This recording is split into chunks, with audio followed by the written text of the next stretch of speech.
Hey YouTubers, we've got quite a lot done since the last update, even though the contractor was only here 4 days this week. He worked Saturday, Sunday, Monday, and Tuesday before he had to leave on his trip. And he worked on the tile and wrapped up a few other little odds and ends. And the cabinet maker, who also cuts the granite, came in Tuesday afternoon and installed the vanity. And so before this, I'd exchanged some drawings back and forth with the cabinet maker, but Tuesday was my first time to see the vanity, and it really exceeded my expectations. I asked for shaker style drawers, and I asked that it have a bump out in the middle to kind of break it up visually so it's not one big long slab. And the cabinet maker suggested these large drawers underneath the sink, which I think is brilliant. And he did a wonderful job on this, and we picked our slab last week. And we were fortunate that they had this one slab in that's got a lot of great color and variation in it. Some of the other slabs were kind of bland. And so we got really excited about this one and asked that they use this slab for our project. I'm very happy with it. There are a couple of issues with the vanity that I'll circle back on it towards the end of the video, but let me talk about the rest of the bathroom first. Okay, as most rooms are, this room is not perfectly square. The outside walls are 90 degrees from each other, but the inside walls are not exactly parallel, and that's not uncommon. So what the contractor did is he made sure the tile lines up here at the threshold when you come in, and it lines up beautifully on this back wall.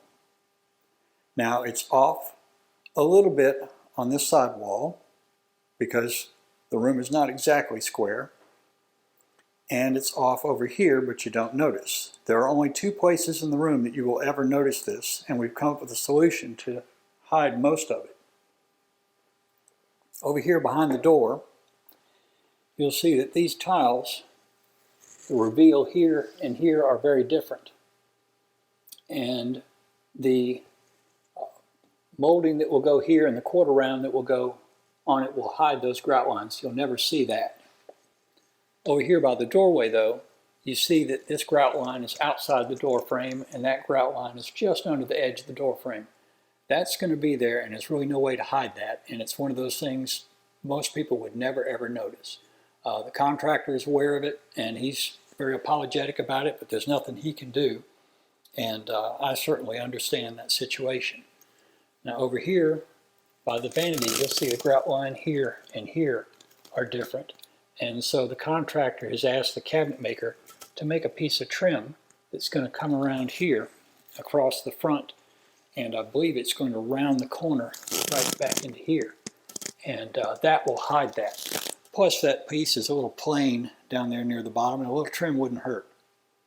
Now while I'm here, I'll show you one of the concerns I have with the vanity. You'll notice there are some cracks that are visible between the pieces here.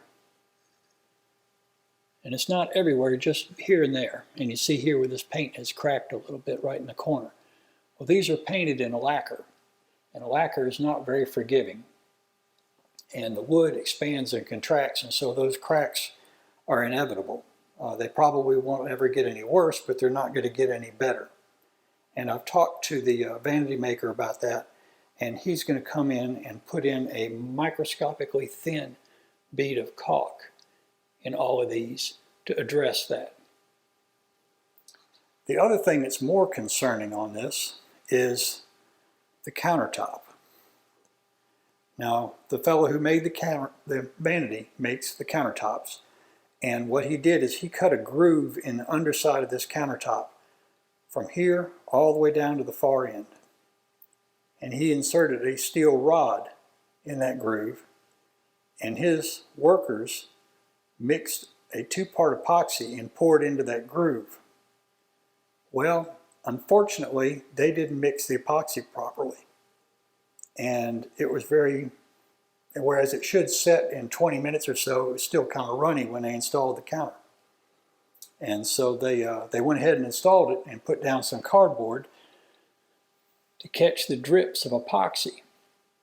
But it's been 72 hours now and this stuff is still gooey. It is just not going to set. The catalyst or hardener or whatever it is they're supposed to add, they didn't do it properly.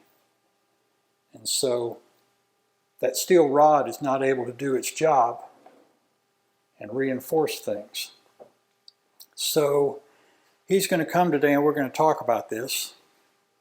I suspect what we'll end up doing is just deciding on an extended warranty for this countertop should it ever fail. He may decide to pull all this trim down, which has already been glued and caulked into place, and remove the countertop and scoop out that uncured epoxy and do it over again properly, but I don't think he's going to do that. So when he gets here today, we'll see how we're going to deal with this. But that's the first really significant problem we run into that there wasn't an easy solution for. So we'll see how this works out. But overall, I'm extremely pleased with how this is turning out.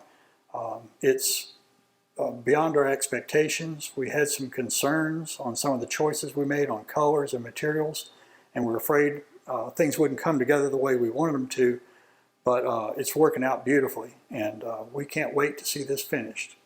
And so our main contractor will be back in about 10 or 12 days and hopefully wrap this up in another week or two.